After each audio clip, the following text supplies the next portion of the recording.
એવું લાગી રહ્યું છે ને આ બધા વચ્ચે પેટા ચૂંટણીની પણ તો વાત કરવી જરૂરી છે જ્યારે રાજકારણની વાત આવી છે ત્યારે અને પેટા ચૂંટણી વિસાવદરની સૌથી વધારે ચર્ચામાં છે અને એનું કારણ છે ભૂપત ભાયાણી, હર્ષદ રીબડિયા, ભારતીય જનતા પાર્ટીના જ એ નેતાઓ કે જે પોતાની જૂની પાર્ટી છોડી પક્ષ પલટો કરી ભારતીય જનતા પાર્ટીમાં આવ્યા, કોઈ ધારાસભ્ય પદ છોડીને આવ્યા, કોઈ વિદ્રોહ કરીને આવ્યા અને હવે અહીંયા કોને ટિકિટ અપાશે ભાજપ તો અસમંજસમાં છે પણ ચૂંટણી જાહેર થાય એ પહેલા જ આમ આદમી પાર્ટીએ અહીંયા પોતાના ઉમેદવાર જાહેર કરી દીધા હતા ગોપાલ ઇટાલિયા અને ગોપાલ ઇટાલિયા રંગે ચંગે પ્રચારમાં નીકળ્યા હતા। પૂર્વ મુખ્યમંત્રીઓ આવ્યા હતા, વર્તમાન પંજાબના વર્તમાન મુખ્યમંત્રી ભગવંત માન આવ્યા,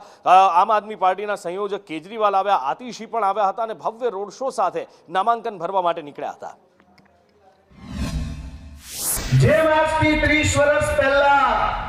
આજ વિસાવદર આજ ભેસાણની જનતાએ